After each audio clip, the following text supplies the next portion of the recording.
The beauty of Dungeons & Dragons and just about any tabletop role-playing game is that they were really designed with the whole idea of customization and putting players in control at the forefront. It's really almost the core of the entire design philosophy of the games themselves. And as a result, this has led to an absolute plethora of homebrew rules and adventures and entire worlds and so much more. So with all that in mind, today we are going to be talking about some of the best homebrew or house rules that exist for Dungeons & Dragons 5th edition, and hopefully some of the ones that you might not be too familiar with or really haven't heard a lot about. Everyone knows about taking a potion as a bonus action, or critical hits are maximum dice damage plus the die roll. So I'm going to be trying my best to avoid those, to give you guys some a little bit of the more interesting ones that you might not be so aware of, to hopefully help shake up your games moving forward in the new year. Before we move on, I again just want to give a quick shout out and a thank you to everyone who's been subscribing and watching my videos. It's been a sincere help and I've really loved watching the count grow. I love making this type of content. So if you like watching it as well, please feel free to leave a sub, leave a comment down below. Let me know the types of videos that you want to see. I'd love to help you guys out. But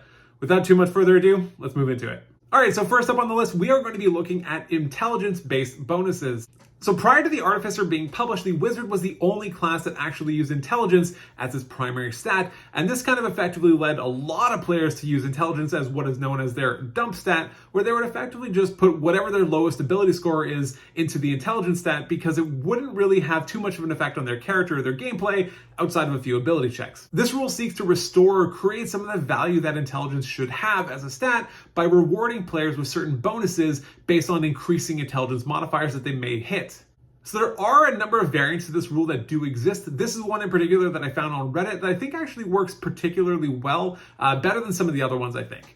So the way that this one works is at +1, a player would get an additional tool proficiency. At +2, they would get an additional language. At +3, they'd be able to gain expertise in a skill of their choice. At +4, they'd gain another additional language. And at +5, they would be able to gain any skill proficiency of their choice. So obviously this rule really does heavily favor artificers and wizards based on the fact that they are already using intelligence as their primary stat anyway. So you really may want to consider whether or not you actually want to use this rule if you have one or both of those classes already in your campaign, or maybe you just don't allow intelligence-based classes to benefit from this feature.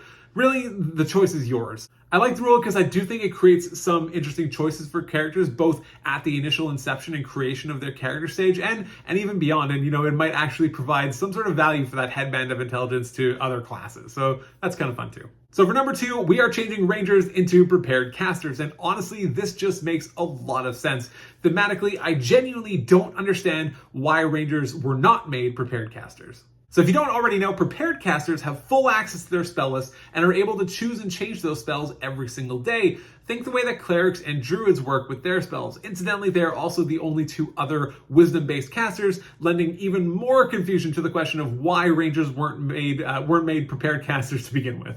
The whole aesthetic and the motif of a ranger is someone who's all about exploration and preparedness, so it really just makes sense that they should be able to pick their spells to meet the needs of their day. Number 3 on the list, we are talking about push damage. So I've incorporated some element of this rule into my game because to me, honestly, it just logically makes a lot of sense. The idea here is much the same as fall damage. When you hit a stationary object, being a wall or a floor, you should be taking some amount of damage as a result. So the way that most suggest push damage works is that when you are pushed into a wall, you take 1d4 force damage for every 5 feet that you did not travel as a result of hitting the wall. So as an example, let's say a spell pushes you 20 feet away from a caster, but you are standing 10 feet away from a wall. So as a result, you were not able to go that final distance, that final 10 feet, because you hit a wall. So in this instance, you would take 2d4 force damage, calculated as 1d4 per 5 feet that you were not able to travel. I really love this rule. I think it makes a lot of sense, adds a little bit more realism, and can even add to some additional combat tactics within the game itself. So number 4, and probably my favorite one on the list, is the ability for your character to learn feats, proficiencies, and maybe even resistances that are not tied to a particular level gate. So this is actually another one that I use in my games as well, and then sometimes your players just want to be able to learn or become better at something, but maybe that happens sort of narratively nowhere near close to a feat or an ASI level. So the ultimate goal of this rule is to allow your player to learn, as I mentioned earlier, either a feature, or a proficiency, or maybe even a resistance that is not actually tied to a particular level breakpoint, but maybe based on some sort of narrative impact or based on some element of their character's growth and development over time.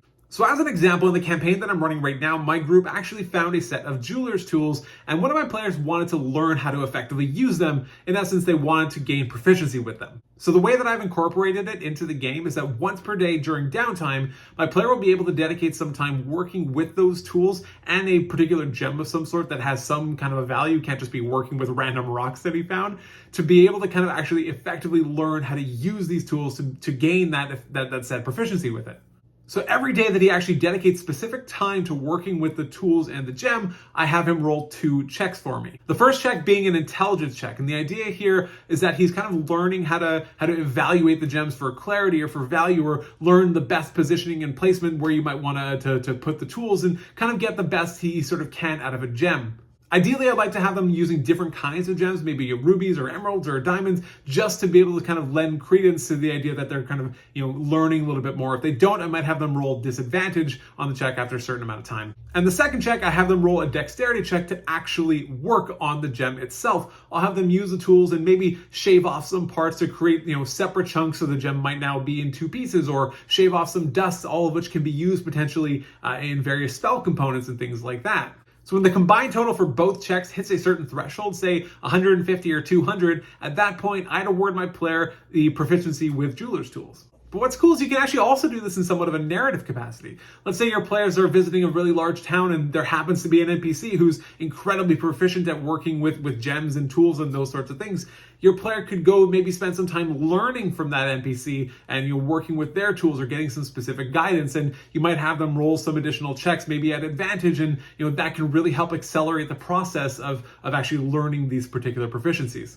I love using this rule so much. I think it's a really cool way to incorporate different ways of giving your players freedoms to kind of grow and develop their characters in different ways that maybe you or they didn't even expect. Another example is I also had a player who wanted to become resistant to poison damage. Now, I actually have not incorporated this one as of yet, though I have thought of a few ideas, but based on the nature of how powerful gaining resistance is, I have admittedly been a little bit hesitant to actually do it so far, but nevertheless, I'll let you know some of my ideas anyway.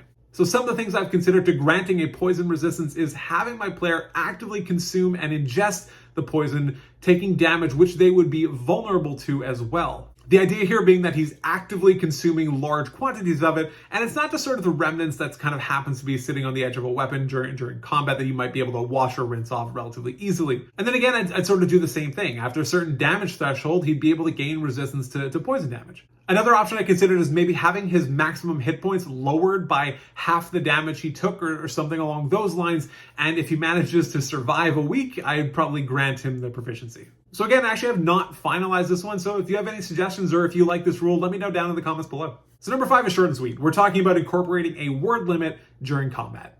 So a lot of times in the midst of combat, I will have players that kind of want to yell or say something, and to be honest, it's not actually all that unreasonable that they might be able to kind of grunt or scream something out in the midst of a sword slash. Regardless, incorporating some kind of a maximum word count to something like 5 or 6 words that they're able to kind of say out loud for free really kind of gives them some additional creativity and freedom to be able to do things that they might not otherwise be able to do. And I think it's just one of those rules that makes a lot of sense, and I like the way that it kind of naturally flows into the sort of logic of the game. Now, if they want to do something a lot more involved, like broker a diplomatic resolution to something, that's definitely going to take an action, because that will surely exceed that 5 or 6 word cap. So number 6, and the last one on this list, is kind of a fun one that I came across online, and this is the idea of something called Havoc Points. Essentially, the way that it works is that if one of your players wants to do something that's maybe a little bit wild and crazy, like sneak around to the back of the building, climb in through the open window, jump onto the chandelier, swing across the room before landing onto one of their enemy combatants and slamming their sword into their chest, you might be able to award them with something called a Havoc Point. What a Havoc Point allows your player to do is add a +2 to any ability check or saving throw that they will be making in the course of this encounter only. And additionally, they can only have 1 Havoc Point at a time. Now, obviously, this rule might not work in every game. It really kind of depends on your players, because it's definitely going to encourage some pretty wild and crazy events, which can honestly, in a lot of cases, be super fun and super memorable, but it might not necessarily fit the tone or the theme of your campaign. So definitely something to think about before you incorporate it. All right, so that has been a look at 6 hopefully less common homebrew or house rules that maybe you didn't know all that much about before watching this video. If you have any particular homebrew or house rules that you love and you use at your table all the time, let me know down in the comments below. I love reading these kinds of things. I think they're really fun and interesting, all the different things that different groups come up with. So other than that, until the next one, take care.